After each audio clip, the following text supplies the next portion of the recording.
ஆராதனை பாடம். கர்த்தரை நம்பியை ஜீவிப்போம். கர்த்தரை நம்பியை ஜீவிப்போம்.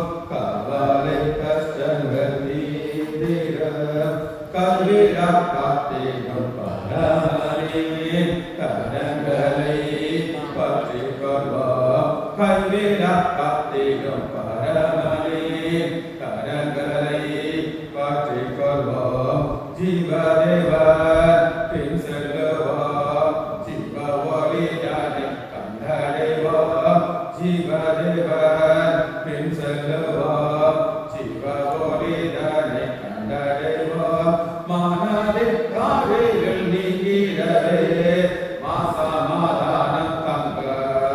மனதில் காரில் நீங்கிடவே மாசமாதானம் தங்க.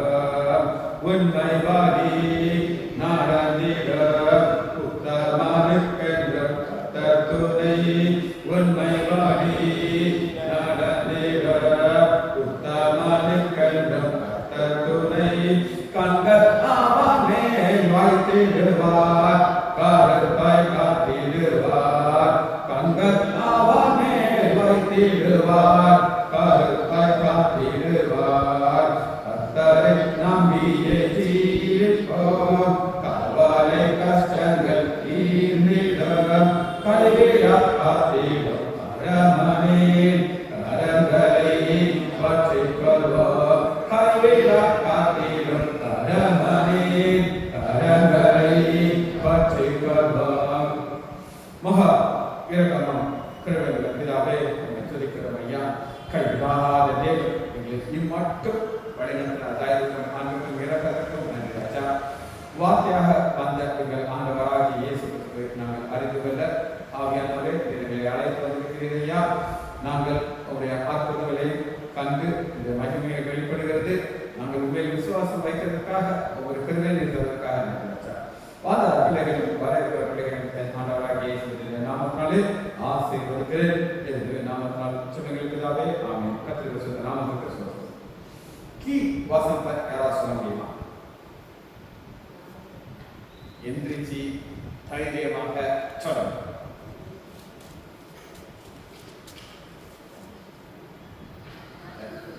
வாசனம் கீ வாசனம் யோவான் 2வது அதிகாரம் 11. இதான் கீ வசனம் 2:11. அற்புதத்தை ஏன் ஆண்டவர் செய்கிறார் என்பதற்கு காரணம். இவ்விதமாக இயேசு முதலாம் அற்புதத்தை செய்து தம்முடைய மகிமையை அந்த அற்புதத்தை செய்கிறவர மகிமை வெளிப்படும். அவருடைய மகிமை இருந்துச்சா இல்லையா? இருந்துச்சு. ஆனா அதை வெளிப்படும். அர்த்தவாசம் அவருடைய சீசர்களுக்கு விசுவாசம் வைத்தார்கள். இதுதான் நோக்கம். இப்ப நம்முடைய ஆண்டவராக இயேசு கிறிஸ்து 100% மனிதன், 100% கடவுள். அதுல சந்தேகம் இருக்கா? 100% மனுஷன், உங்களை போல என்ன. ஏன் அவர் மனிதனாக வரணும் அப்படின்னு நீங்க கேட்டீங்கன்னா, ஏன் நம்முடைய ஆண்டவராக இயேசு கிறிஸ்து மாமிசத்திலே வெளிப்பட வேண்டும். எபிரேயர் 2வது அதிகாரம் 2வது அதிகாரம் 14வது வசனம். ஆதலால் பிள்ளைகள் மாம்சத்தையும் இரத்தத்தையும் உடையவர்களாய் இருக்க அவரும் அவர்களைப் போல மாம்சத்தையும் இரத்தத்தையும் உடையவரானால் அடுத்து மரணத்தின் அதிகாரியாகிய பிசாசானவனை தமது மரணத்தினாலே அழிக்கும். இதுதான் நோக்கம். ஆண்டவராக இயேசு கிறிஸ்து 100% என்னது? மனிதன், 100% கடவுள். என்ற சந்தேகம். அப்ப மனுஷனாக அந்த ஒருவரை நம்மளால எப்ப ஒரு அற்புதத்தை எப்ப அவர்களால விசுவாசம் வைக்க முடியும்? அற்புதத்தை பார்க்கணும். அற்புதங்கள் என்ன சொல்லுங்க? செய்ய முடியாது. கரெக்ட். செய்ய முடியாத ஒரு செயல் தான். நாங்கள் ஓகேல காசு ஊசி போடுறோம், மாத்திரை கொடுக்குறோம், என்னென்னமோ செஞ்சு எப்படியாவது நேர அது ரெசிஸ்ட் பண்ணி சரியாயிடும். அது அற்புதமே கிடையாது. எங்க போனாலும் நம்ம செய்ய எல்லாமே நடக்குது. ஒரு சில இன்னும் பர்ஃபெக்டா செய்வாங்க, ஒரு சிலர் நாம அவ்வளவு. ஆனா அற்புதங்கிறது இல்லை. சரி, இன்னைக்கு நம்ம ஒரு அற்புதத்தை பார்க்க போகிறோம். வாசிக்கணுமா? யோவா 5வது அதிகாரத்துல முதல் நாளைக்கு ஒரு காரியத்தை சொல்லிக் கொடுத்து அப்புறம் வார்த்தை சொல்றோம். இன்டர்லூட் என்னதுங்க? இன்டர்லூட் அப்படின்னா இடை சுருங்கல். இப்ப ஒரு சம்பவத்தை ஆவியானவர் எழுத ஆரம்பிக்கிறார். எப்படி ஆரம்பிக்கிறார் அப்படின்னு கேட்டீங்கன்னா 5வது அதிகாரம் முதல் வசனத்திலிருந்து எதை சொல்ல ஆரம்பிக்கிறார் அப்படின்னு கேட்டீங்கன்னா ஒரு அற்புதம். ஆனா அது ஃபுல்லா அதே மாதிரி வந்துச்சு. ஆனா 6வது அதிகாரத்துல முதல் வசனத்திலிருந்து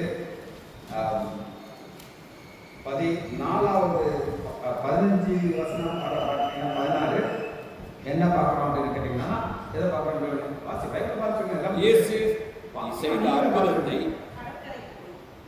அவர் என்ன செய்தார் அப்படின்னு கேட்டீங்கன்னா அப்பத்தை வானத்திலிருந்து இறங்கினார். அப்படின்னா இறக்கி அது எதோட முடிக்கிறார் அப்படின்னு கேட்டீங்கன்னா 15வது வசனத்தோட அது முடியும். ஆனா 16வது வசனத்திலிருந்து இன்னைக்கு நம்ம பார்க்க போறது கடல் மேல ஆண்டவராகிய இயேசு. அது எதோட முடியுது அப்படின்னு கேட்டீங்கன்னா 21வது வசனத்தோட முடியும். அப்படின்னா இருக்கா? நீங்க கண்களை திறந்து பைபிளை பார்த்து இதை நீங்க கற்றுக்கணும். இன்டர்லூடுங்கிறது என்னன்னா ஒரு சம்பவத்தை இடையில சொல்லி வைக்கிறதா இன்டர்லூட். ஒரு சம்பவத்தை புரியுது உங்களுக்கு? ஆரம்பிக்கும் போது எதில் ஆரம்பிக்கிறாரு? பஸ்கா. திடீர்னு உள்ள என்ன ஆரம்பிச்சு? கடவுள் நடக்கிறது. அது முடிஞ்சோட எது ஆரம்பிக்குது? திரும்ப அப்பம். அப்படின்னா ஜீவாப்பம். அப்போ ஒரு சம்பவம் சொல்லிக்கிட்டே இருக்கிறாரு ஆவியானவர். திடீர்னு ஒரு சம்பவத்தை உள்ளதுக்கு அது பார்த்தா இன்டர்லூட்.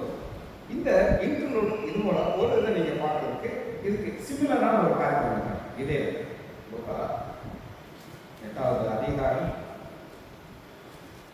லூக்கா 8வது அதிகாரத்துல இதே போல ஒரு இன்டர்லூட்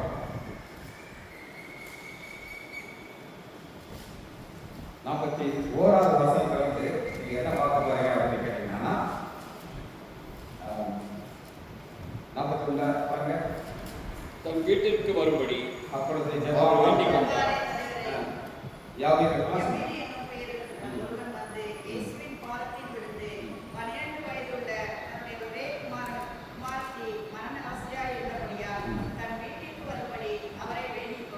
இந்த சம்பவம் ஆரம்பிச்சுட்டா இது நடந்து போயிட்டே இருக்கும் போது திடீர்னு ஒரு சம்பவத்தை உள்ள சொல்கிறார் ஆவியானவர். அது என்னன்னா பெரும்பாடு ஒரு ஸ்திரீ வருதா பாருங்க.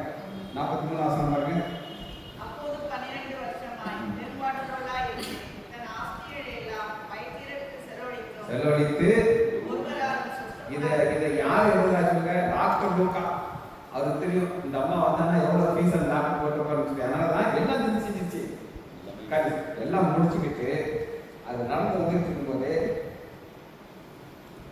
49 48 அதோட முடியுதா? அப்புறம் பார்த்து 49 எதை ஆரம்பிக்குது? நான் சொல்றேன் நல்லா புரிஞ்சுக்கணும். ஒரு சம்பவத்தை ஆரம்பிக்கிறார். அது என்னது? அப்ப இந்த சம்பவம் நடந்துட்டு இருக்கும் போதே கூட பெரும்பாடு உள்ள ஸ்திரீங்கிறத உள்ள சேர்ப்பார். இது வந்து இன்டர்வியூ. ஏன் இதை செய்கிறார் அப்படின்னு கேட்டீங்கன்னா அதற்கு ஆன்சர் நீங்க பார்க்கறதுன்னா 50வது வசனம் லூக்கா 7. இயேசு அதை கேட்டு பயப்படாதே விசுவாசம் உள்ளவனா இரு. இன்னைக்கு நம்ம பார்க்க போற செய்தி பயப்படாதே விசுவாசம். அப்ப இன்டர்லூட் அப்படின்னா என்னன்னு திரும்ப நான் சொல்றேன். லூக்கா 7வது அதிகாரம் 41வது வசனத்துல யாவது வர்றாரு. என் மக நோயோடு இருக்கிறாரு, வாங்க ஆண்டவரை கூப்பிடுறாரு. ஆண்டவர் கிளம்பிட்டாரு. அவர் போகும்போது ஒரு சம்பவத்தை ஆவியானவர் உள்ள எழுதி வைக்கிறாரு. அது என்னது? பெரும்பாடு. இந்த பெரும்பாடு உள்ள ஸ்திரீ டிலே பண்றாங்க. எதை டிலே பண்றாங்க? ஆண்டவர் வந்து எங்க வந்து சேரணும்? யாரும் வீட்டுக்கு வந்து சேரணும். ஆனா டிலே பண்றதுக்கு காரணம் என்னன்னா உடனே வந்திருந்தாங்கன்னா அந்த பெண் மருத்துவெல்லாம் மறுக்க மாட்டாங்க, மறுக்க மாட்டாங்க. ஆனா ஆண்டவர் டிலேல அக்செப்ட் பண்றாங்க. அதனாலதான் சரி. அதனால நீங்க பாத்தீங்கன்னா 50வது வசனத்துக்கு இன்டர்வியூ இதே போல இன்டர்வியூ தான் நம்ம நீங்க பார்க்கணும். அந்த இன்டர்வியூ என்ன நம்ம உங்களுக்கு காட்டுறேன். யோவான் 6வது அதிகாரத்தை நம்ம ஆரம்பிக்கிறோம். பஸ்கா எங்க ஆரம்பிக்குது? பஸ்கா ஆரம்பிச்சு 17வது வசனத்துல பாத்தீங்கன்னா ஆண்டவர் வந்து ஒரு இன்டர்வியூ ஒரு செய்தியை கேட்கிறாரு. அதான் நம்ம இன்னைக்கு பார்க்கக்கூடிய கடல் மேல ஆண்டவராகிய இயேசு கிறிஸ்து நடக்கிறார். இப்போ இந்த இன்டர்வியூ எதோட முடியுது அப்படின்னு கேட்டீங்கன்னா திருப்பம் எதை ஆரம்பிக்கிறாங்க? யோவான் 6வது அதிகாரம் ஜீவ அப்பம் நானே சப்ஜெக்ட் முடியாது. சரி, இப்போ நினைக்கிறேன். இப்போ நம்ம செய்திக்குள்ள வரோம். இப்போ 9வது 6வது அதிகாரத்துல ஆண்டவர் ஒரு காரியத்தை காட்டுறாரு. அது என்னன்னு சொல்லி பார்ப்போம். கடல் மேல ஆண்டவர் நடக்கிறார். சரி, கடல் மேல் ஏன் அவர் நடக்க வேண்டும்? அவர் எத்தனை தடவை நடந்தார் இருக்குங்க? டெய்லி நல்லா போயிருக்கேன். நான் ஒரு மொப்பட்டை வச்சுருக்கேன், நான் மொப்பட்டா போயிட்டு வந்துருக்கேன். சில நேரம் காரில் போய் இது வீக். ஆனால் ஆண்டவர் ஏன் அந்த கடல்கள் நடக்கிறார் அப்படின்னு நீங்கள் கேட்டீங்கன்னா அதுக்கு ஆன்சர் பார்ப்போம்.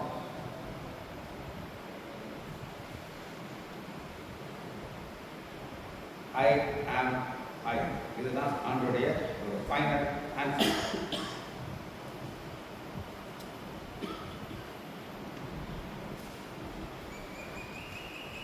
யோபு 8வது அதிகாரம் 8வது வசனம். யோபு 8:8.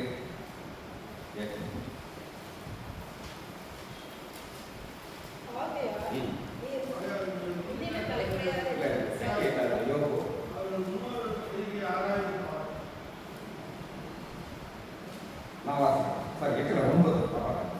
நாம் 9வது அதிகாரம் 8வது. அவர் ஒருவரே வானங்களை விரித்து சமுத்திர அலைகள் மேல் நடக்கிறவர். இந்த அவர் ஒருவரே யாருன்னு சொல்லிட்டு பார்ப்போம். உண்மன். அம்மா கரெக்டாக சொல்லிட்டீங்க. ஆனால் இங்கே சொல்றது பழைய ஏற்பாட்டில் இயேசு கிறிஸ்து கிடையாது. பிதாவாகிய தேவனை சொல்லியிருக்க அவர் நடக்குங்க. ஏன் அவர் ஆவியா இருக்கிறார். அப்ப ஆவியா இருக்கிற பிதாவாகிய தேவன் தான் ஆண்டவராகிய இயேசு கிறிஸ்து நம்ம புரிந்து கொள்றதுக்கு அவர் ஒருவரேனா யாரால நடக்க முடியும்? பிதாவாக நடக்க முடியும். ஆனா அவர் நடக்கிறது யார் நடக்கிறாரு? இப்ப நான் ஒரு சில கேள்விகளை கேட்டுக்கிட்டே சரியா? பெதஸ்தா குளம் உங்களுக்கு நான் சொல்லிட்டு சொன்னேன். அதனுடைய கீ வார்த்தை எதற்காக பெதஸ்தா குளம் வேலை செய்தியாக தேவதூதர் வந்து ஒரு ஆன்சர் தான் ரெண்டு மட்டும் கிடையாது. யாராருக்கு சான்சர்னா ஈக்குவல் ஈக்குவல் நானும் இதாகும் பண்ணு 5வது அதிகாரம்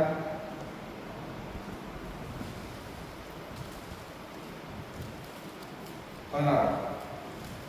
இயேசு இவைகளை ஓய்வு நாளில் செய்தபடியால் யூதர்கள் அவரை 15 பாருங்க. பிதாவுக்கு சமமாக்கினாங்க இருக்கா? 5:18 சமம் என்னது? இயேசு கிறிஸ்துவும் பிதாவும் ஈக்குவல். இத எப்படி அவங்க ஒத்துக்கொள்வாங்க? ஒத்துக்கொள்ளணுங்கிறதுக்காக தான் ஒரு அற்புதத்தை செய்யறாங்க. அது என்னது? 38 வருஷமா வியாதியா இருக்கிறவங்களுக்கு சோறு கொடுத்தாரு. சோறு கொடுத்தாச்சுன்னா என்ன செய்யணும்? அவங்க ஒத்துக்கணும். அற்புதத்தை வெளிப்படுத்திட்டாரு, தன் மகிமையை வெளிப்படுத்திட்டாரு. அதான் மனுஷனும் கேட்கணும். சரி, இப்ப இந்த கான்செப்ட்ல போகிறோம். யோவான் 6வது அதிகாரம் 19வது வசனத்துல நான் உங்களுக்கு ஒரு தலைப்பு இயற்கை சட்டத்துக்கு மேலானவர். இயற்கை சட்டத்துக்கு மேலானவர். சட்டம் என்ன நாம சொல்றோம்? ஒரு ஆப்பிள ஒரு மரத்துக்கு கீழே விழுந்தானா அது பறக்கணும்னா கீழே விழணும். ஏன் கீழே விழணும்? புவியீர்ப்பு சக்தி, கிராவிட்டி. இந்த கிராவிட்டி எங்க வரதா இருக்கும் அப்படின்னு கேட்டா ஒரு தடவை வரதா இருக்கும். அதுக்கப்புறம் நல்லா என்ன செய்யும்? வெதந்துட்டு. ஆனா ஆண்டவராகிய இயேசு கிறிஸ்து என்ன சொல்றாருன்னா, நான் அந்த அந்த சட்டத்தை போட்டதே நான் தான். எந்த சட்டம்? உலகம். ஆனா நான் என்ன செய்வேன்? அதை மேற்கொள்கிறேன். ஒரு சட்டத்தை ஆண்டவர் உண்டு பண்ணுகிறார். அதை அவர் ஓவர் பண்ணுவார். 6வது யோவான் 6வது அதிகாரம் 18. பெருங்காற்று அடித்தபடினாலே சரி, பெருங்காற்று அடிக்கும் போது சட்டம் என்ன சொல்லும் அப்படிங்கிற ஒரு தடவை நீங்க முடிச்சு சேஃபான பயிற்சியும் இது வெளியே வராது. ஒரு டொமாட்டோ ஒரு கோயில் வருது, நீங்க ஜாலியாக வெளியே நிற்கிறீங்களா உள்ள இருக்கீங்களா? உள்ள எவ்வளவு சேஃபான இடத்துல இருக்க முடியுமோ இருக்கப்படும். ஆனா ஆண்டவர் என்ன செய்யறாரு அப்படின்னு கேட்டீங்கன்னா அவர்கள் ஏறக்குறைய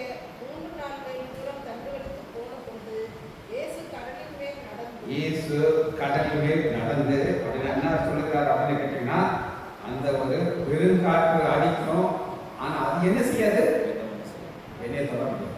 அது எல்லாரும் சொல்லும், யாரை தொட முடியாது, ஏன்னா பெருங்காற்றை உண்டாக்குறதே நான். சரி, இது போல ஒரு காற்று நடக்கும்போது எப்படி அந்த ஒரு காரியத்தை நம்ம நான் உங்களுக்கு திரும்ப சொல்ற காரியம் என்னன்னா, ஆண்டோடைய ஒரே ஒரு வார்த்தை என்னன்னா, 6வது அதிகாரம் 20வது வசனம், இதுதான் கீ வார்த்தை. இதுதான் ஆண்டவர் சொல்லுகிறது. வாசிக்கலாம் 6. அவர்களை அவர் நோக்கி, நான் தான், பயப்படாதிருங்கள். நான் தான் அப்படின்னா என்ன அர்த்தம்? ஐ ஆம் ஐ. நான் இருக்கிறதுனால என்ன செய்ய பயப்பட. பெத்தஸ்தா குலத்துல ஆண்டவர் சொல்ல விரும்புகிறது என்னது? கரெக்ட். உண்மையிலையா இதை சொல்ல விரும்பலையான்னு எனக்கு தெரியல. சரியா? நானும் ஈக்குவல் காட்டிட்டார். ஆனா இப்ப சொல்ல விரும்புறதுன்னா பயப்படாது. சரி, பயப்படுறது இப்போ ஒரு சின்னதை சொல்றேன், உங்களுக்கு முடிஞ்சா எழுதி வச்சுக்கோங்க. விசுவாசுக்கு ஒரு பெண் பிள்ளை வந்துச்சு. என்ன வந்துச்சு? பெண் பிள்ளை. அந்த பெண் பிள்ளைக்கு அந்த ஒரு பெண் பிள்ளை 2 குட்டி வந்துச்சு. ஒரு குட்டி பேரு பயம், 2வது குட்டி பேரு கவலை. பயம் வரும்போது எது போயிடும்? விசுவாசம் போயிடும்.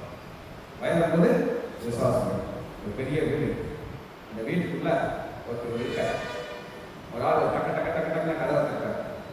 அந்த கதவை தட்டினா வெளியில இருக்கிற பேரு பயம், உள்ள இருக்கிற விசுவாசத்துல நீ ஏன்டா ஏன் கதவை தட்ட அப்படின்னா. ஆனா ஐயோ பயப்படணுமா? அந்த பயம் வர வர வர எது போயிடும்? விசுவாசம். விசுவாசம். இந்த கான்செப்ட் நீங்க புரிஞ்சுக்கணும். ஒரு சம்பவத்தை நான் காட்டுறேன். ஒன்று ராஜாக்கள் 19வது அதிகாரம் 2வது. அப்பொழுது யோசேபேல் எலியாவினிடத்தில் ஆள் அனுப்பி, அவர்கள் ஒவ்வொருவருடைய பிராணனுக்கு செய்யப்பட்டது போல நான் நாளை இந்நேரத்தில் ஒரு நாளைன்னு டேட்டா ஃபிக்ஸ் பண்ணிட்டா, அப்புறம் எதை ஃபிக்ஸ் பண்ணிட்டா? பிராணனுக்கு டைம், டேட், டைம் ஃபிக்ஸ் பண்ணியாச்சு. இப்போ எங்க ப்ரொஃபசர் ஆகாஷ் அவர் சொல்றாரு, உங்களை வந்து what do you come to my house sometime அப்படின்னு சொல்லி போகிறான். சும்மா கேஷுவலா போகிறான். ஆனா அவன் வந்து sir tomorrow evening 6 o'clock you are going to come to my house, எல்லாரும் ஹெல்த்தி அப்படின்னு சொன்னா போயிருக்கான். ஏன்னா டேட்டை சொல்லிட்டான். டைம். இந்த பொண்ணு அம்மாவோ பொண்ணா என்ன தெரியாது, பெரிய பொம்பளா எதை 2 ஃபிக்ஸ் பண்ணிட்டா? டைமையும் டேட்டையும். ஆனா அவர் பொண்ணு என்ன வந்துருச்சு? பயம் வந்துருச்சு. ஒரு சாதாரண தீர்க்கதரிசியா பெரிய தீர்க்கதரிசியா கேட்டீங்கன்னா, முந்தின அதிகாரத்துல தான் வானத்துல எதை இருக்கிறாரு? அக்னியை இறக்கி கர்த்தரே தெய்வம்னு காமிச்சு எல்லாரும் புறப்படுத்தாங்க. ஆனா ஒரு நியூஸ் வந்துருச்சு. இவர் எங்க போயிட்டாரு அப்படின்னு கேட்டீங்கன்னா 19வது அதிகாரம் 4வது. அவன் வனாந்தரத்தில் ஒரு நாள் பிரயாணம் போய் என்ன சூரேச் செடியின் இந்த பொங்கலிட்ட முடிஞ்சது இங்க நம்மளால கண்டு அந்த போயிட்டாரு. ஒரு சூரேச் செடியின் கீழ் உட்கார்ந்து நான் சாக வேண்டும் என்று கோரி. இது என்ன கோரினா இது சுத்தமா இல்லையாங்க? இவருக்கு இது மாய்மாலமான ஜபம். நான் சொல்றேன், ஏன் சொல்லுங்க, உண்மையிலேயே சாகணும்னா எங்க போனா போதும்? அந்த லேடி இவஸ் எஸ்ஏபேட்ட போனா போதும். அவ என்ன செய்வா? இந்த தப்பிச்சு ஓடிட்டு அங்க இருந்துட்டு ஒரு ஜபத்தை போட வேண்டியது. ஆண்டவரே நான் சாகணும். உண்மையிலே ஆசை கிடையாது. என்ன ஆசை கிடையாது? சாகணும்னு ஆசை கிடையாது. ஆனா அந்த ஜபம் பண்ணுவாரு. அப்புறம் என்ன சொல்றாரு?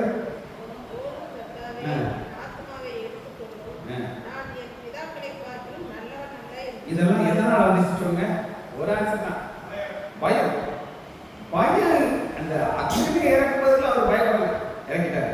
ஆனா ஒரு வார்த்தை டேட் டைம் ஃபிக்ஸ் பண்ணிட்டா உடனே என்ன வந்துச்சு? பயம்.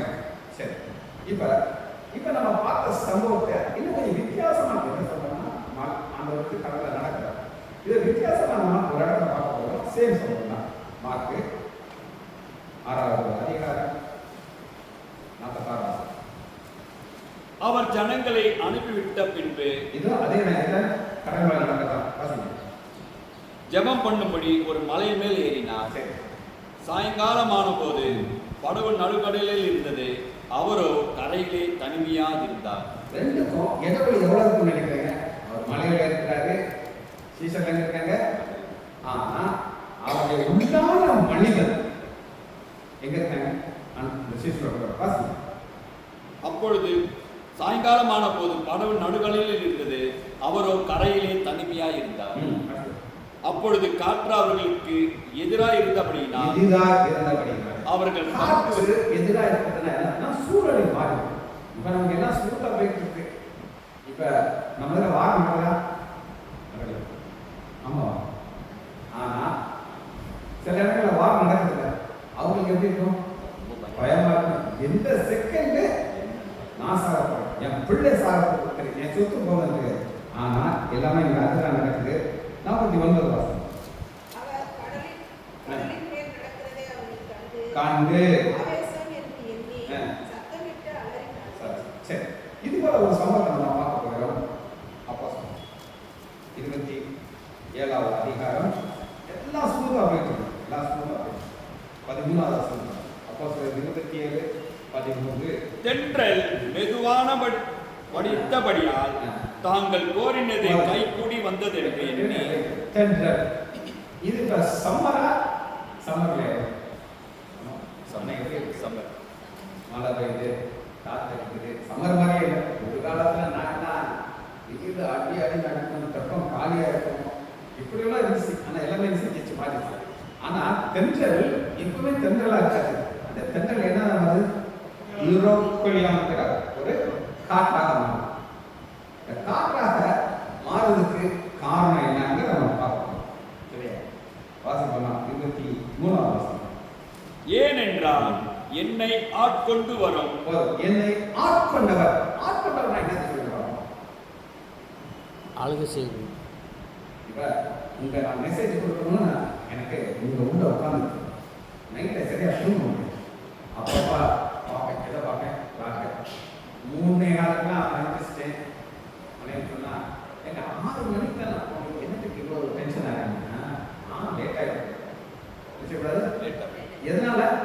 அந்த பயம் உள்ள ஆட்கொண்டு ஆவியான ஆட்கொண்டு அந்த வார்த்தை சொல்லணும். நீங்க அவங்களுக்கு 2 வார்த்தையை சொல்லிக் கொடுக்கணும். 2 இது அற்புதங்களை சொல்லிக்கணும். ஏன்னா அடுத்து 100 வாரம் இருக்கு. புரியுது உங்களுக்கு? இதுதான் ஆட்கொள்ற ஒரு காரியம் நடக்கும். நான் சேவிக்கிறவருமான தேவனுடைய தூதனானவர் அந்த ராத்திரியிலே என்னிடத்தில் வந்து நின்று பவுலே பவுலே பயப்படுறான். யூரோப்பியன் வரும், எதிர்காட்சி வரும். ஆனா அது முன்னே என்ன செய்யாது? தொடரும். இதுதான் ஆண்டோடைய ஒரு லவ். நான் தான் ஐ ஆம் ஐ. நம்ம ஏற்கனவே வாசிச்சோம். யோபு 8:10 வாசிக்கும். நான் வாசிக்கிறேன். ஆராய்ந்து பார்க்க முடியாத பெரிய காரியங்கள், எண்ணி முடியாத விஷயங்களையும் அவர் செய்கிறார். எண்ணி முடியாத அதிசயங்கிறது இப்போ இன்னொரு அதிசயத்தை நம்ம நம்மளால நினைச்சு பார்க்க முடியாத அதிசயம். அது என்ன அப்படின்னா யாத்ராகமம் 14வது அதிகாரம் 21. யாத்ராகமம் 14:21.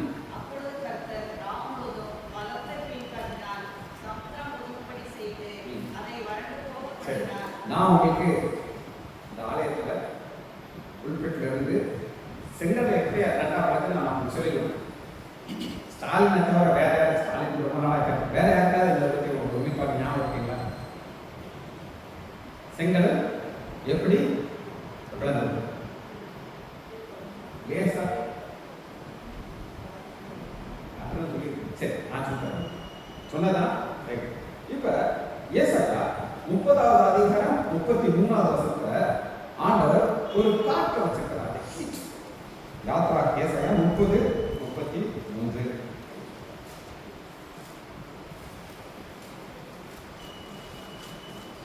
ரோபேல் ஏற்கனவே ஏற்படுத்தப்பட்டது. ராஜாவுக்கு அது ஆயத்தப்படுத்தப்பட்டது. அதை ஆனந்தம் விசாலமாக்கினார். வேகும்படி அக்கினியும் அக்கினி அதாங்க கர்த்தரின் சுவாசம் எந்த கட்சியை போலாதே. சுவாசம் நம்ம காற்றை மூணு கற்றுக்கிட்டேன். அது ஹீட்டுக்கு கோல்டாக இருக்கணும். ஹீட்டாக போட மாட்டேன். அந்த ஹீட் நம்ம மூக்குலேருந்தே கொஞ்சம் ஹீட் வந்துருக்கு. ஆனால் ஆணுடைய ஹீட்டு வந்து என்ன செய்யுது, அந்த கடலை ரெண்டு அடிச்சு இதே இன்னொரு வார்த்தை நம்ம காட்டுறேன். சகரியாக்கள்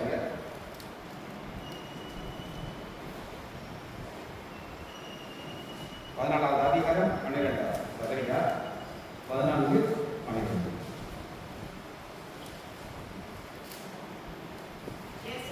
விரோதமாக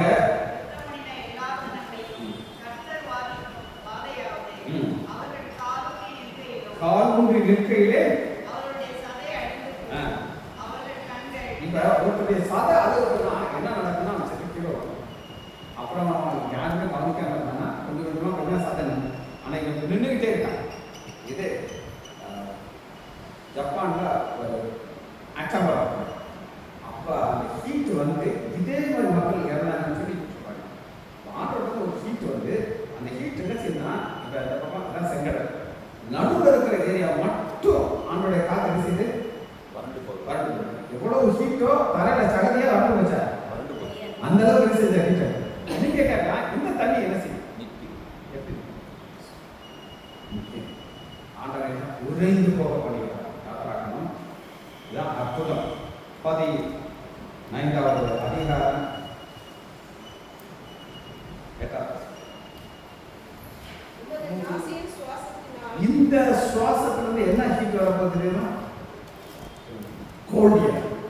முதல்ல என்ன இருந்துச்சு, ஹாட்டியா, இப்ப கோல்டியா.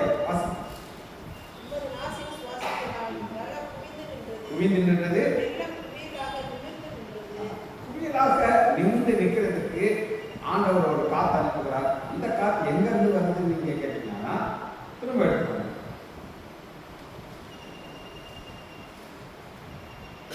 யோபு 37:10.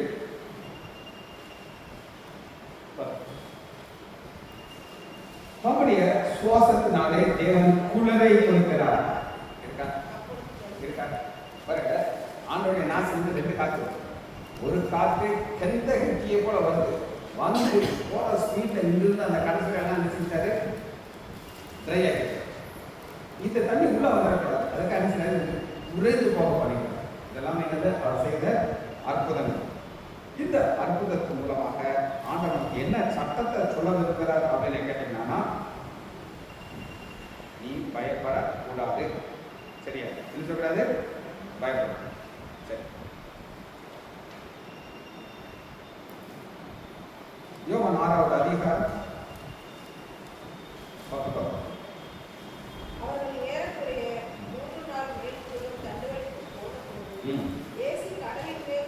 நடந்து கண்டு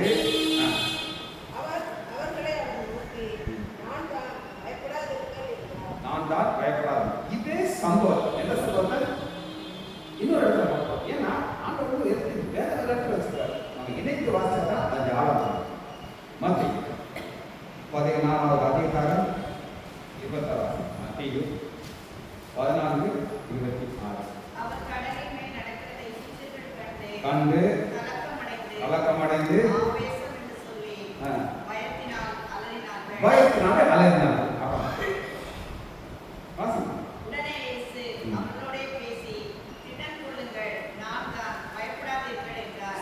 ஆண்டவர் சட்டம் போட்டார். என்ன சட்டம் போட்டார்னா, இது வந்து தண்ணி மேல நடக்க முடியுமா முடியாதா? அவர் நடக்கிறதுக்கு காரணம் எல்லாம் மாதிரி செய்யும், தண்ணியெல்லாம் கத்தாத மாதிரி ஆக்கிட்டார். அதுல பேதுருக்கு மட்டும் ஒரு ஆசை. என்ன ஆசை? ஆசை 28. பேதுரு அவரை நோக்கி, ஆண்டவரே, நீரேயானால் நான் ஜலத்தின் மேல் நடந்து உம்மிடத்தில் வர கட்டளையிடும் என்றான். உங்களுக்கு எதுக்காக இந்த மாதிரி ஒரு ஆசை இருக்கும்? நமக்கு கொண்டாடி இருக்கா, கொஞ்சம் 5 நிமிஷம் லேட்டா போனவங்க கேட்டுவாங்க. இது நமக்கு உங்க வீட்டுக்காரமா தேவைமா எனக்கு தெரியாது, ஏன் மனைவி தேவை, நான் கரெக்டாக இங்கே போயிடணும். புரியுது நமக்கு. அதனால நான் ரிஸ்க் எடுக்கவே மாட்டேன். இப்ப பைபிள் பேருக்கு நடந்தான்னு சொல்றேன், நடக்கணும்னு சொல்றேன். நடந்தா ஏன் நடந்தான்னா அதே பாதை. இப்ப ஏன் முங்குனார்? முங்குனாராங்க, சரி, முங்குனதுடைய காரணம் ஃபோக்கஸ். இப்ப எல்லாருடைய ஃபோக்கஸ் இப்ப யார் மேல தான் இருக்கும்? ஏன் மேல. ஆனா மனசு எங்க இருக்கு? என்ன சொல்றது, மனசு வேற எங்கேயா இருக்கு. நடந்த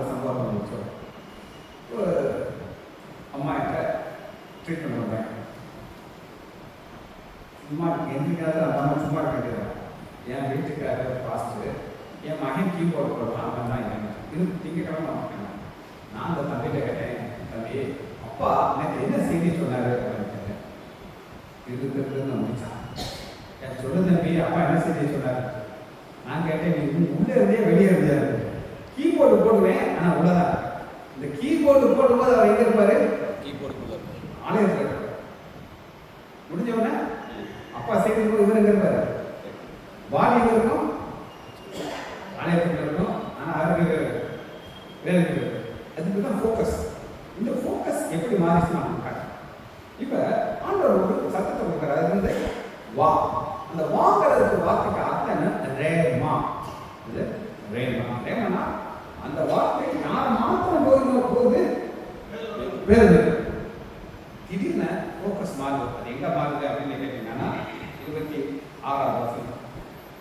அவர் கடல் மேல் நடக்கிறது சீஷர்கள் கண்டு கலக்கமடைந்து ஆவேசம் என்று சொல்லி பயத்தினால் கேட்கிற இந்த சத்தம் போட்டுக்கிட்டே இருப்பாங்களா? சத்தத்தை நிப்பாட்டிருப்பாங்களா? போட்டுக்கிட்டே இருப்பாங்க. இவ்வளவு நேரம் அந்த வாங்குற சத்தம் மட்டும்தான் யாருக்கு அதை விழிச்சிச்சு? உடனே என்ன செஞ்சாரு? நடந்தாரு. ஆனா அந்த ஃபோக்கஸ் மாறி எங்க போயிடுச்சு? உள்ள போயிட்டு. அதான் ஆண்டவர் என்ன சொல்றாரு அப்படின்னு கேட்டீங்கன்னா 31. உடனே இயேசு கையை நீட்டி அவனை பிடித்து அற்ப விசுவாசியே. விசுவாசி நடந்துட்டாரு. அந்த விசுவாசம் என்ன ஆயிட்டாரு? அற்ப விசுவாசி. உங்களை பார்த்தா அற்ப விசுவாசம் இருக்கும். ஓ அதான் அடுத்த வாசிங்க. ஏன் சந்தேகப்பட்டா என்றார். சந்தேகம் வந்துச்சுன்னா என்ன போயிடும்? எல்லாமே ஒரு நான் சொன்னேன், இன்னும் நமக்கு என்னதான் இருக்கு? ஒரு வாரம் தான் இருக்கு. நல்லா 2 அற்புதத்தை அவங்க காட்டுன்னு சொல்லிட்டு அடுத்த அற்புதத்தை நம்ம பார்க்க போகிறோம். யோவான் 9ஆவது அதிகாரம் அடுத்த அற்புதம் 9. அப்புறம் போகையில் பிறவி குருடனாகி பிறவி குருடன். பிறவி குருடனா என்ன அர்த்தம்? பிறக்கும்போது பிறக்கும்போது குருடன். அவனுக்கு இந்த போர்ஷன் இருக்க என்ன கேட்டு மற்றவங்க கண்ணு ஏன் போடுறான்னா அவங்களுக்கு இந்த செல்லாம் அந்த கண்ணி பார்க்க விட்டோம். அந்த கண்ணெல்லாம் அமைச்சோம் அவங்களுக்கு தெரியாமலே அது கண்ணி இருக்கிறோம் பார்க்க இந்த காணியா இந்த மாதிரி நிறைய பிறந்ததுக்கு அப்புறம் இந்த அம்மாவனால நிறைய பேர் போயிடும். ஆனா இது பிறக்கும்போது என்ன கிடையாது, அந்த போர்ஷனே கிடையாது. சரியா? அது பாருங்க 2வது வசனம். அப்பொழுது அவருடைய சீஷர்கள் அவரை நோக்கி, ரவி, இவன் குருடனாய் பிறப்பது யார் செய்த பாவம்? இவன் செய்த பாவமோ இவனை பெற்றவர்கள் செய்த பாவமோ என்று இப்ப குருடனுக்கு காது கேட்கமா கேட்காது? டிஸ்கஷன் என்னைய வச்சு பேசுறாங்க. என்ன சொல்றாங்க? நான் செஞ்ச பாவமா? இந்த சீசனுக்கு தெரிஞ்சு என்ன செய்ய போறாங்க? எங்க வார்த்தையை கேள்வி கேட்கறோம். ஏன் சார் நான் ஊசி போட்டு மெட்ராஸ்க்கு கொடுக்க போறேன், எனக்கு சார் எவ்வளோதான் பாதுன்னு சொல்லல, ஃபெயிலாக கேட்கணும் சொல்லுவேன். நான் பதில் சொல்லி ஆகணும், எனக்கு தெரியணும். ஆனால் இன்னும் தெரிஞ்சு என்ன செய்ய போறாங்க? ஆனால் ஆண்டவர் அதுக்கு ஏதாவது ஆன்சர் சொன்னாரா? சொல்லலை. என்ன சொன்னார் அப்படின்னு கேட்டீங்கன்னா 3வது வசனம். தேவனுடைய கிரியைகள் இவனுக்கு வெளிப்படும். அப்ப இவன் ஒரு விரும்பி குருடனா பிறக்கலைன்னா ஆண்டவர் இந்த கீ வார்த்தை நான் உங்களுக்கு அங்கே பயப்பட இருந்துச்சேன். இந்த கீ வார்த்தை என்ன அப்படின்னு கேட்டேன். 5வது உலகத்தில் இருக்கையிலே உலகத்துக்கு ஒளியாய் லைட். ஆண்டவர் என்ன சொல்ல விரும்புகிறாருன்னு கேட்டீங்கன்னா, இந்த உலகம் பாவ உலகம், நான் வந்திருக்கிறேன், நான் என்ன செய்யணும்? ஒளியா. இதுதான் அந்த ஒளியினத்துறை காட்டுறதுக்கு அடுத்த எந்த அர்த்தத்தை காட்டுகிறார். சரியா? அடுத்த வாசிங்க பார்ப்போம். தரைகளை துப்பி இங்க என்ன நடக்குது அப்படின்னு கேட்டீங்கன்னா, ஆதியாகமத்துல பிதாவாகிய தேவன் ஒரு மனுஷனை உண்டாக்கும் போது எதில் உண்டாக்குறாரு? தூசி மண். அதே மண்ணை தான் ஆண்டு எடுக்கிறாரு, குலைக்கிறாரு. என்ன ஒண்ணு பண்றாரு? என்ன ஒண்ணு பண்றாரு? கண்ணு. என்னது? கண்ணு ஒண்ணு பண்ணி உள்ள வச்சுட்டாரு. இந்த செட்டுக்காரங்க பார்த்துருக்கீங்களா? பார்த்து பல் செட்டுக்காரங்க எடுப்பாங்க, தப்புக்கு மாட்டிக்கலாம். அது வெளியில இருக்கும்போது எப்படி வாய் சைலர். அது போல ஆண்டவர் வெளியில நிற்கிறாரு, எங்க தூக்கி வைக்கிறாரு? கண்ணில். ஏன்னா இதுக்கு முன்னாடி அவர் செய்யும்போது பார்த்தீங்கன்னா நம்ம எல்லாருக்கும் தெரியும், மார்க்கு 10:52 வாசிங்க.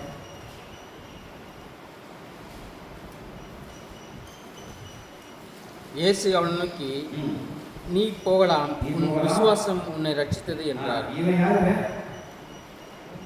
யாருங்க? பார்தேமியன். அந்த பார்தேமியனுக்கு துப்புனாரா? கொண்டு பண்ணாரா? அவனுக்கு கண் இருக்குது, அதனால அவன் செஞ்சாரு. அப்படியே நீ போய் வேண்டாரு.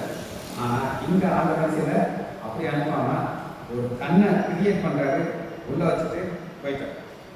இதனுடைய பிரச்சனை என்னன்னா ஒரே பிரச்சனை தான். நம்ம பார்த்த புத்தஸ்தா குலத்திலையும் அவர் உண்டாகிறது என்னென்ன யாராச்சும் சொல்லுங்க, சவுண்ட் வந்தது யாருமே தியானிக்க அதே ஒரு நாள் எங்கேயும் செய்யறாரு. அதை திரும்ப கன்ஃபார்ம் பண்றதுக்கு என்ன செய்யறாரு அப்படின்னு கேட்டீங்கன்னா 14 இயேசு சேருண்டாக்கி அவன் கண்களை திறந்த நாள் ஓய்வு நாளா இருந்துச்சு. இப்ப ஓய்வு நாள் அன்னைக்கு ஏன் ஆண்டவர் ஒரு அற்புதத்தை செய்யறாரு அப்படின்னு கேட்டீங்கன்னா ஒரு சட்டத்தை அவரே உடைக்கிறார். அவர் என்ன சட்டத்தை உண்டு பண்ணான்னு சொன்னா, ஓய்வு நாள் நீ ஓய்வு இருக்கணும், வேலை செய்யக்கூடாது, நீ ஏன் கூட இருக்கலாம். எதுக்காக ஆண்டவர் சொல்றாரு அப்படின்னு யாராச்சும் சொல்றாங்க. ஏன் ஓய்வு நாள் உண்டாக்கணும்? 7ஆம் நாளை ஓய்ந்திருந்தார். ஏன் அந்த அவர் சகலத்தை உண்டாக்கி இவங்க ஒரு காலத்தில் எகிப்துல அடிமையா இருந்தாங்க, கால முறையா அடிமையா இருந்தாங்க. அவங்க 365 நாளும் அவங்க ஒரே ஒரு வேலை தான். என்ன வேலை? செங்கல் அறுக்கணும், சுடணும். அவங்க வாழ்க்கை எங்க இருக்குன்னா ஒரு டென்ட்ல காலையில எல்லாரும் காலையே இருக்கணும், யாரும் வந்து இருக்கக்கூடாது. எங்க வேலை சைக்கிள் இருக்கணும். அங்கே 2 வேலை நடக்கும். ஒன்று சகதியை வச்சு செங்கலை ஃபார்ம் பண்ணணும், சுடுவாங்க. அப்புறம் அந்த இதை எடுத்து எங்கே கொண்டு பண்ணணும், எந்த சைட்டு கொண்டு போகணும். இதுதான் அவங்க வேலை. அந்த வேலையை செஞ்சுக்கிட்டே இருக்காங்க. இப்போ இவங்களால ரெஸ்ட் எடுக்க முடியுமா? முடியாது. எடுக்க முடியாது. நம்ம ஜெயம் ஸ்டாலின் இருக்காரு, அவர் ஒரு டிரைவர். ஒரு நாள் போனாலும் அடுத்த நாள் என்ன உங்களுக்கு ரெஸ்ட். எங்களுக்கெல்லாம் அப்படி கிடையாது. வேலை பார்த்துக்கிட்டே இருக்கணும். சாகிற வரை நான் என் பேசுறேன், எவ்வளோடா ஒரு நாள் அந்த ஸ்டெத்தஸ்கோப்போட நான் சாவேன், இதை கலந்து தண்ணி பார்ப்பாங்க மாலை. இதுதான் எங்களுக்கு முடியுது. ஆனால் அவங்களுக்கெல்லாம் ஒரு நாள் ரெஸ்ட்டுக்கும் உங்களுக்கு சம்பளம் இல்லை. அதனால் அவருக்கு தெரியும், இன்னைக்கு வண்டியை ஓட்டியாச்சா, நாங்கள் என்ன செய்வோம்? ரெஸ்ட். அவங்க பழகிட்டாங்க. எதை எடுத்து பழகிட்டாங்க? ஆமாம். உங்களுக்கு ரெஸ்ட் கேன்சல் உங்களுக்கு சந்தோஷமாக வருத்தமாக இருக்குமா? வருத்தமாக ட்ரை பண்ணிடுவாங்க. இல்லையா விளாடுறியா, எங்கள் ஓய்வு நாளில் கை வைக்கிறாங்க. ஆனால் இந்த 365 நாள் வேலை பார்த்து ஒரு ஒர்க்கஹாலிக்ஸ். ஒர்க்கஹாலிக் நாங்கள் அந்த ஒர்க்கஹாலிக் எங்கள் வயசான ஞாயிற்றுக்கிழமையும் போயிடுவோம். ஒரு தடவை அந்த ஆளுக்கு அவர் இறந்துட்டார். எங்கிட்ட வந்து நீங்கள் ஓய்வு நாள் அன்னைக்கு நீங்கள் வேலை பார்க்கறது சரி இல்லையா, அதுக்கு நீங்கள் என்ன சொல்கிறீங்கன்னு கேட்டாங்க. அதுக்கு ஒரு பேனை அவன் எங்கள் ஆசைக்கு கீழே. நான் சொல்கிறேன், உங்கள் பேனை கீழே வந்து கையை பசம் இது தொங்கிக்கிட்டு என்கிட்ட ஞாயிற்றுக்கிழமை வரையில. நான் சொல்கிறேன், பிரதர் அவன் ஓய்வு நாள் அன்னைக்கு என்ன செய்யக்கூடாது, உங்கள் பேரை கை தொங்கிக்கிட்டே கிடக்கட்டும், விசுவாசத்தில் போங்கன்னா நீங்கள் என்ன சொல்வீங்க அப்படின்னு போய் பார்த்தாரு. அவருக்கு ஏற்கனவே ஒரு அட்டாக் வந்துருக்கு, இன்னொரு அட்டாக் நமக்கு ஞாயிற்றுக்கிழமை வந்துச்சு. வரைங்க, நான் அந்த ஸ்டெப்போ கடையை சுவிச்சு போட்டால் நீங்கள் படிச்சுவீங்க. நான் சொல்கிறேன், பிரதர் நான் ஓய்வு நாள் என்ன செய்யக்கூடாது, நீங்கள் போயிட்டு ஒருவேளை நீங்கள் உயிரோட இருந்தீங்கன்னா உடனே தாப்பிக்க மாட்டாங்க. அப்போ அந்த ஓய்வு நாள்ங்கிறது என்னன்னா நம்ம ஆண்டோட கூட ஒரு ஐக்கியது ஸ்டாண்டிங். அழகாக அந்த ஓய்வு நாள் சொல்லுவார். நம்ம ஓய்வு நாளே கிடையாது. ஞாயிற்றுக்கிழமை மட்டும் நமக்கு ஆராதனை, டெய்லி நம்ம ஆராதனை, டெய்லி ஆண்டோட வசனத்தை வாசம், டெய்லி இருக்கணும். கிறிஸ்தவனுக்கு என்ன கிடையாது? லீல கிடையாது. எதுக்கு லீவு கிடையாது? அப்ப நமக்கு என்ன கிடையாது? அதை ஆண்டவர் சொல்றதுக்கு தான் இந்த கை இருக்கிறேன். நீ ஒரு காலம் வரணும், இந்த சபையை நான் உருவாக்க போகிறேன், சபையில் மக்களுக்கு நான் என்ன சொன்னாலும் ஓய்வே கிடையாது. 365 நாள் எப்பயும் யார் வளர்க்கணும்? ஆண்டவர். சரி, இதுதான் அப்படின்னு. சரி, 16 அப்பொழுது பரிசேயர் அந்த மனுஷன் ஓய்வு நாளை கைக்கொள்ளாததினாலே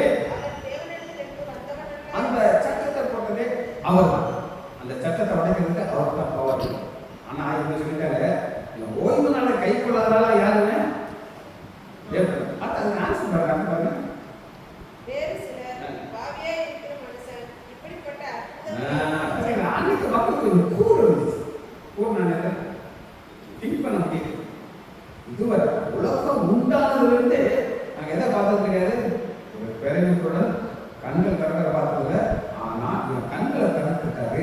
அப்ப நாங்க என்ன செய்யணும்? அவர்களை என்ன வைக்கணும்? விசுவாசம் வைக்கணும். என்ன மகிமையே வெளிப்படுது. அடுத்து நீங்க ஃபுல்லா எல்லாத்தையும் வாசிக்க முடியாது. இப்ப 32 வாசனம்.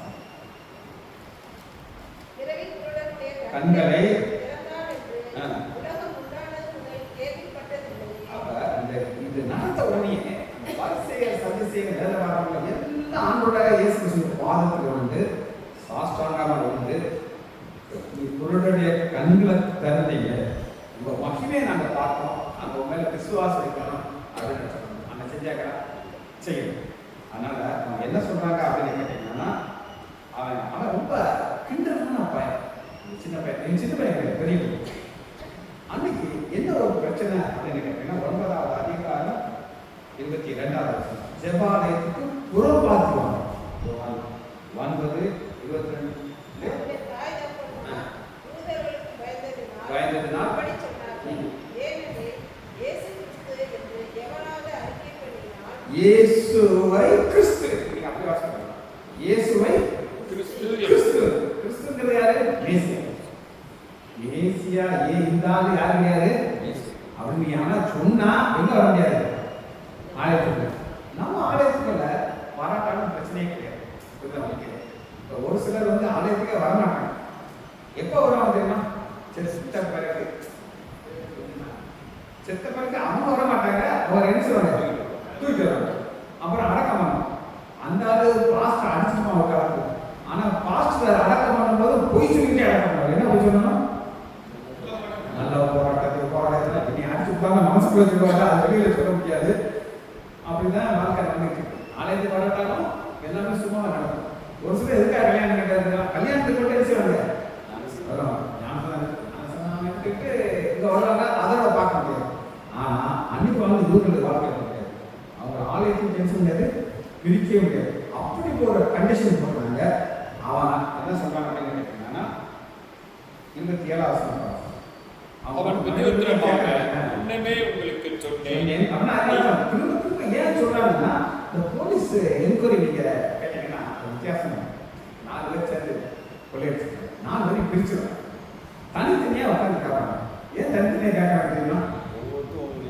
ஒவ்வொருத்தரும் ஒவ்வொன்றா சொல்லுவாங்க. ஒரு கடைசியில் பிடிச்சி 4 அதே இருப்பாங்க, கடைசியில் உண்மையை சொல்லுவாங்க.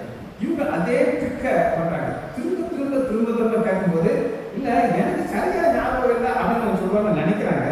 ஆனா அவன் என்ன சொல்றாங்க, இல்ல நீங்கள் கேளாமல் போனீர்கள், மறுபடியும் கேட்க வேண்டியது என்ன? அவர்களுக்கு சீசராக உங்களுக்கு மனதுண்டோ என்றார். எவ்வளவு ஒரு விலங்குவான பயணம்னா நீங்க அவங்க பின்னாடி போட்டு நினைக்கிறீங்களா? இவங்களுக்கு நோக்கம் என்ன? இயேசு யார் கிடையாது? கிறிஸ்து கிடையாது. கிறிஸ்து கிடையாது. ஆனா அதுக்கு அதுக்கு என்ன ஆன்சர் சொல்றாங்க பாருங்க. அப்பொழுது அவர்கள் அவனை வயது கெட்ட வார்த்தை போட்டு திட்டிருப்பாங்கன்னு நினைக்கிறேன். அதனால வயதுல டீசெண்டா வயதுல போட்டு நல்ல வார்த்தைலாம் போட்டு மாட்டாங்க. அவனுடைய சீசன், நாங்கள் மோசேயினுடைய சீசன். மோசே மோசே கண்ணுக்கு கண், பல்லுக்கு பல். சரி, மோசே என்னைக்கு இந்த அற்புதத்தை செய்திருக்காரு. பைபிள் தேடி பாருங்க. மோசே பழைய பாடலாம் தேடி பாருங்க. ஒரு குருடைய கண்ணை திறந்ததாக பைபிள் கிடையாது.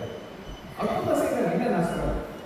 ஆனா அந்த அப்பத்திலேயே அவங்க சொல்றாங்க, மோசே எங்க 365 நாள் சாப்பாடு போடுறாரு, நீங்க போடுறியா? ஞாபகம் யோசிச்சுட்டாரு. மோசே கொடுக்கல, அது யாரு கொடுத்தா?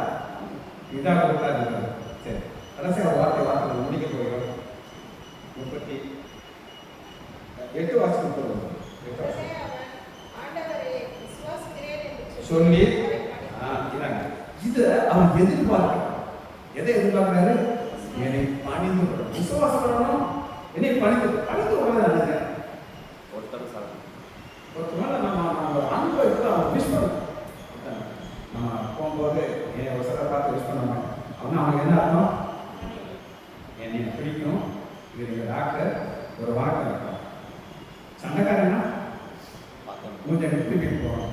இங்கே ஆணுடைய எதிர்பார்ப்பு என்னன்னா, நான் ஒரு அற்புதத்தை செய்வேன், நான் மனிதனாக அந்த கடவுள் சொல்லி நீ என்ன பணிந்து வருவேன். ஒரு வசனத்தெல்லாம் சொல்லி அடுத்த வசனம் இப்படியாக இயேசு அப்பொழுது இயேசு காண்கிறவர்கள் குருடராகும்படியாகவும் நியாய தீர்ப்புக்கு நான் இந்த உலகத்திலே வந்தேன் என்றார். நியாயத்திற்கு ஜட்ஜ்மெண்ட் யார் கேட்கறது? ஆண்டவராக இயேசு கிறிஸ்து. இங்க ரெண்டு கூட்டத்தை காட்டுறாரு. என்ன காட்டுறாங்கன்னா, காணாதவர்கள் காண்கிறார், காண்கிறவர்கள் யாருன்னு சொல்லுங்க பாப்போம். யூதர்கள் பார்த்தாங்களா? பார்த்தாங்க. எதை பார்த்தாங்க? அது செய்த அத்தனை அற்புதத்தை பார்த்தாங்க. ஆனா அவங்க என்ன இருக்காங்க? குருடர். ஏன் குருடர்? கண்ணுக்கு முன்னே நீ மேச நிற்கிறாரு, ஆனா நினைச்ச மாட்டேங்கிறாங்க. ஆனா காணாதவர்கள் யாரு? நம்ம தான். நான் சொன்னேன்ல, என்னைய பத்தி ரொம்ப மோசமா கிடையாது. நானும் இத்தனை வருஷம் ஊழியேன். ஒரு நாள் கூட தரிசனத்தில் ஏசத்துக்கு வாங்கின என்னைய பார்த்தது, அவர் என்னைய பார்த்தது. நிறைய பேர் புருஷன் கொண்டாட்டி உட்காந்துருப்பாங்க. இயேசு நடுவில் உட்காந்துருக்காரா? யார் நடுவில்? அதை இன்னொரு ஊழியக்காரர் சொல்றாரு, ஏன்னா அவருக்கு கேவலப்பட்டாரு. அவன் கொண்டாட்டி அவர் உட்காருவாரு. இப்படி அவரை கேவலப்பட்டது. இவங்களுக்குள்ள சண்டை போடுவாங்க. யாருக்குள்ள? ரெண்டு ஊழியர்கள். எனக்கு இன்னைக்கு நான் யாருக்கா ஸ்டாண்ட் நினைக்கிற இயேசு நான் பார்த்து சொல்லிக்கிறேன் சொன்னது. அதான் சொல்றது, பார்க்காதவர்களுக்கு சொல்றது. ஆனா என்னை ஆரம்பிச்சிருக்காரு, காணாதவர்கள் காண்கிறவர்கள் காண்பவர்கள். ஒரு நாள் நான் பார்ப்பேன். எங்க பார்ப்பேன்? பல கேஸ் பார்ப்பேன். அந்த விசுவாசத்தோடு நான் பரவாயில்லை. மகா இறக்கமும் கருக்கணும் இதாவே தெரிவிக்கிறோம். இரண்டு அற்புதங்களை நம்ம தியானிக்கணும். கடல்கள் நாடகங்களையா இந்த வல்லமையை காக்கணும். குருடைய கண்களை திறந்து நானே ஒளி என்று நாங்கள் விசுவாசிக்கிறோம். உலகத்திலே ஒளியாக வந்து எங்களை நேசித்து காணும்படியாக எங்களை அழைப்பதற்காக அந்த பிள்ளைகள் ஒவ்வொருவரையும் நாமத்தினாலே ஆசீர்வதிக்கிறேன். சொல்லுங்க. ஆமென், ஆமென்.